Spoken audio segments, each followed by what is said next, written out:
Hey guys, it's your girl Jay with Jaded Journey. And as you know, my weight loss journey has been a jaded one for real. It's hard to figure out where to start when it comes to what led up to this update here.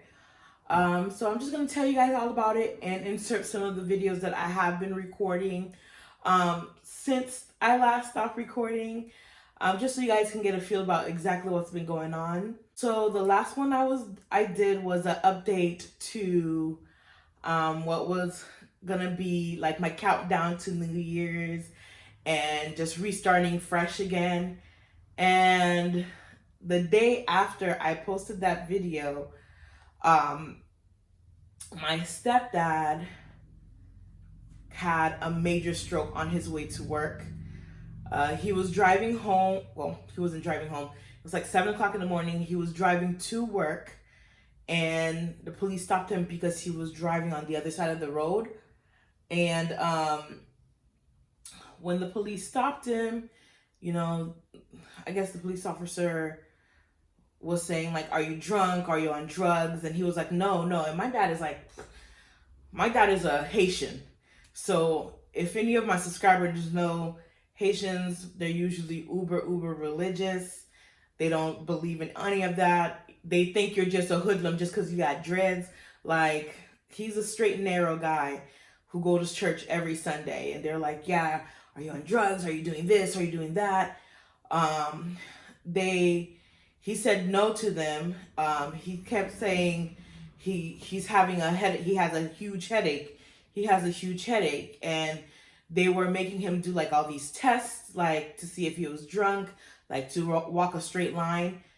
At this point, the blockage on the right side of his brain was getting to the point where it's been a while now. That side of his brain hasn't gotten any oxygen. So he started losing feeling. And so he wasn't able to walk straight in a line. Oh, it was just a huge thing. When they finally decided to get an ambulance to bring him to the hospital, by the time I got to the hospital, which was like a few minutes later, so when I got there, they said that, he's been down too long and they're not able to give him the drug that usually dissolves the clot during a stroke if you are able to catch it early enough. So because of that, they had to go in there and put a stent. Once they put the stent in, they were monitoring him. It took them 2 days to realize the stent wasn't working well enough and that, his brain was swelling. So they did a hemicraniectomy, which is they cut half of his skull off and to allow the right side, which was completely occluded at that point, to expand without damaging the left side of his brain. So my stepdad, a man who works 6 days a week, about 13-14 hours a day, goes to church every Sunday, comes home relaxed playing guitar and watching movies with his wife. He is now in a nursing home. He's not able to move half of his body's paralyzed. He still hasn't been able to get a plate to cover his skull, the side of his head that they took the skull out, because of Corona. And yeah, so that is the update on my dad. That's what happened. So here's some inserts of what I went through during that time frame. I don't know if you're going to get a full snippet of it. I don't remember too much of what I recorded, but I'm going to insert it here. Hey guys, it's another day, and it's not such a good day. I am home now. Just came from the hospital. I've been at the hospital since like 8 o'clock this morning. My stepdad had some medical emergencies, and we're all there. And so I've been dealing with that all day. So that's kind of crazy. I'm just here to take a shower and to go back to the hospital. More than likely, I'm going to work out at the hospital, just walk around because I have no choice. And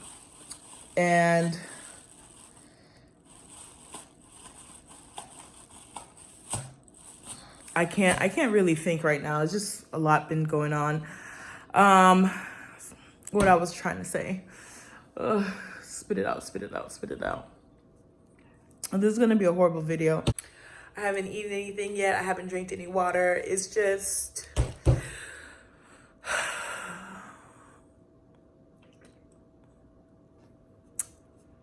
just gotta be strong for the family, and I have to shower and get back to the hospital.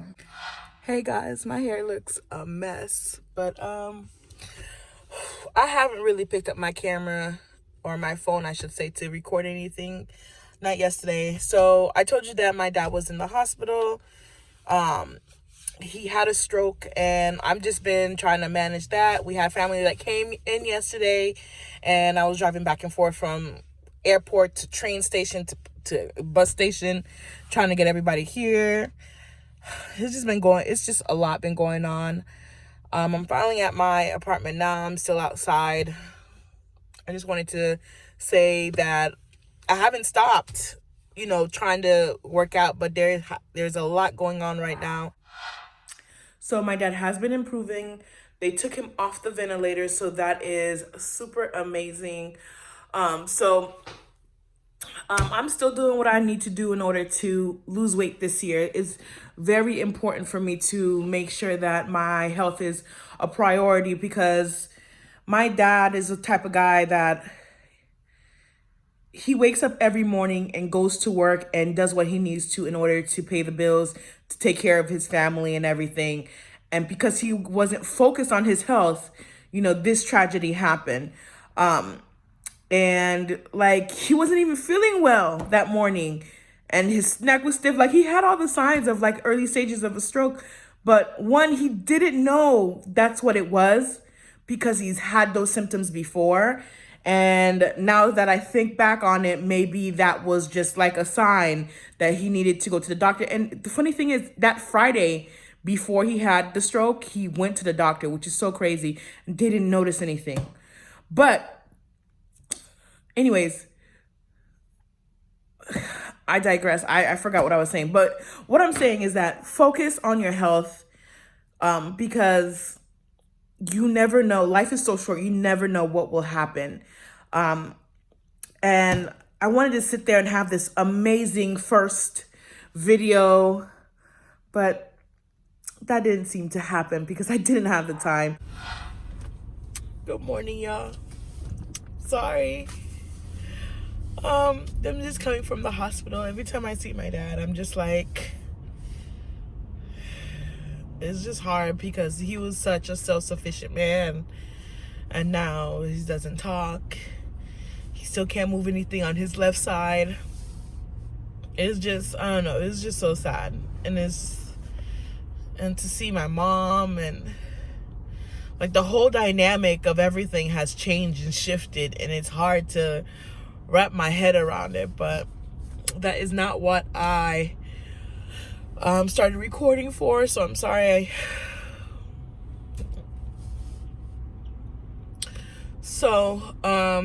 I am recording again. I stopped because I was trying to balance my dad's schedule, my mom's schedule. When I say dad's schedule, it's just like who's staying over with him. My mom doesn't want him to be in the room by himself at all, and I agree.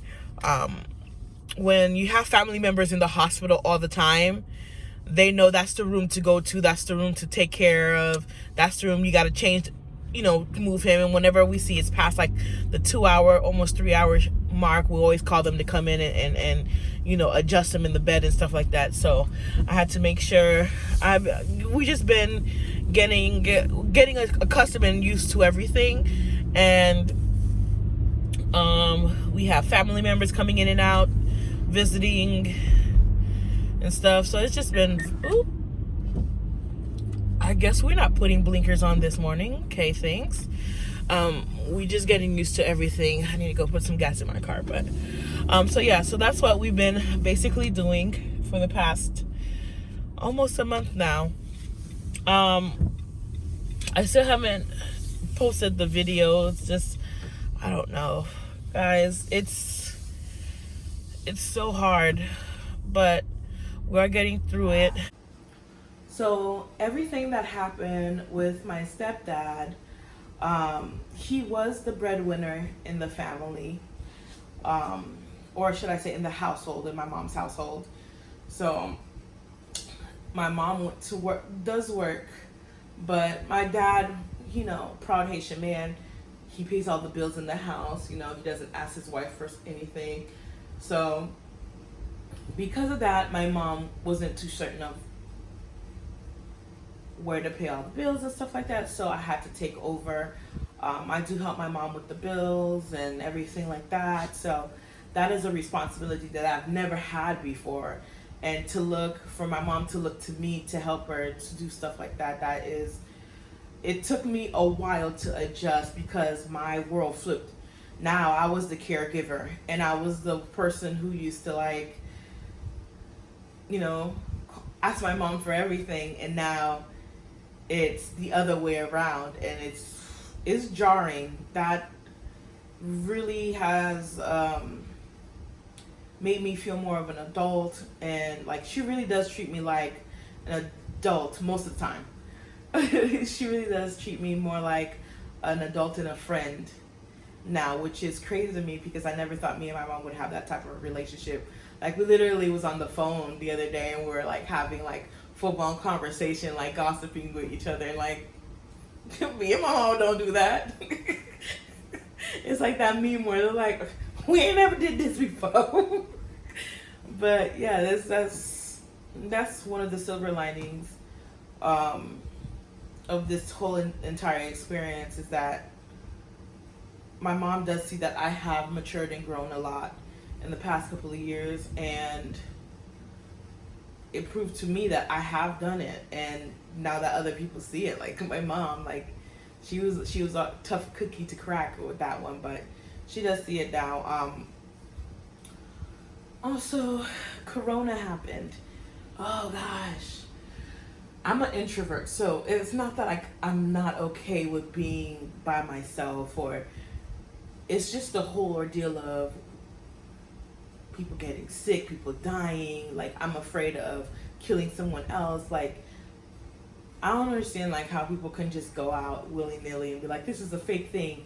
Even if it's fake, be cautious. It doesn't take anything for you to put a mask on, honestly. So that is my big thing. And then me being a nurse, having to take care of patients with the disease that are struggling, that I'm seeing what it's doing to them and their family, that is another jarring whole ordeal and experience. This whole pandemic is taking a toll on me. So that's my life in a nutshell. Now let's talk about my diet. All right, so we stopped off back in December, me trying to start everything anew. I was pretty good for the first week my dad was in the hospital, but when my brother and I and my mom were trading nights sleeping in the hospital, I really didn't have any time to cook. I still had to work because my dad wasn't working, so I was trying to make sure I got in all my hours just in case my mom needed something and they didn't, I had to continue working. So between working and sleeping in the hospital and taking care of all the medical issues going on, because I'm in the healthcare system, my family did really, really lean on me to explain everything that was happening. Try not to get emotional. Because I had to explain to my mom what was happening. I had to explain to her, the outcomes. And as much as I love my mom, I had to be the person to give her the difficult news and prepare her, because she is such a woman of faith and of prayer.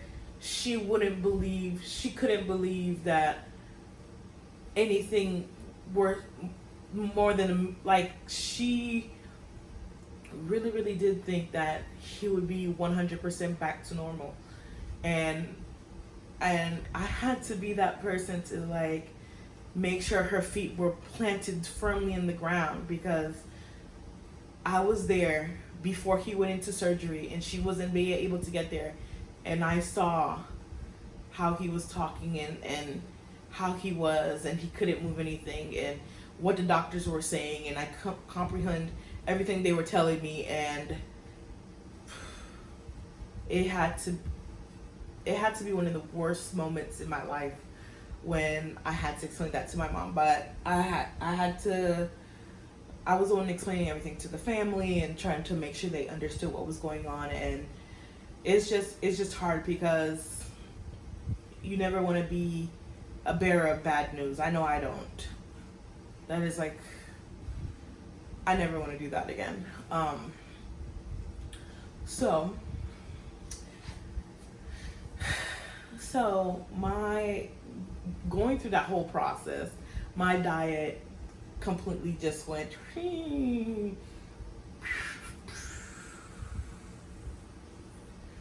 yep, pretty much. We were eating whatever we could at that point. Once I said deuces to the diet, once I said deuces to eating healthy and starting over again, I was just eating. At first, I didn't notice too much of a weight gain because I was still on the go. If I wasn't working, I worked overnight, spent the days in the hospital, and the days that I was off, I was sleeping in the hospital.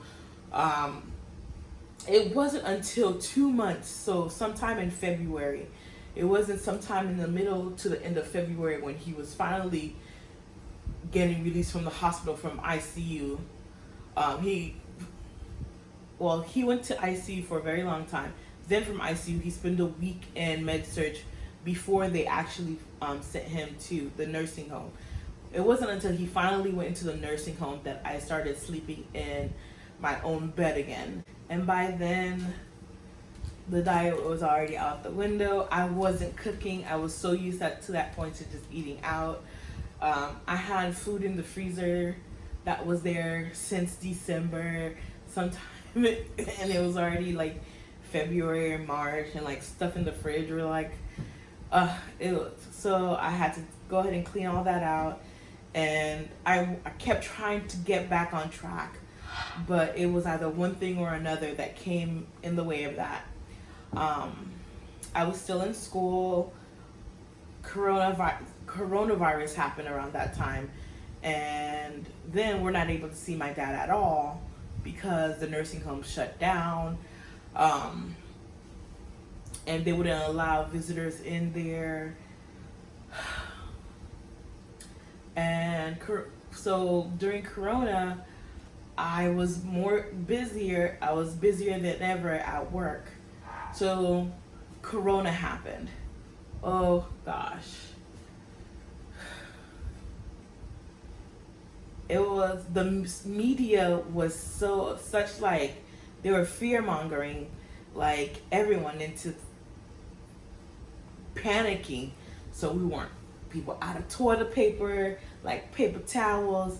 I couldn't buy hand sanitizer. Like, there was so much going on, and I was in a state of pure panic for an entire month and a half.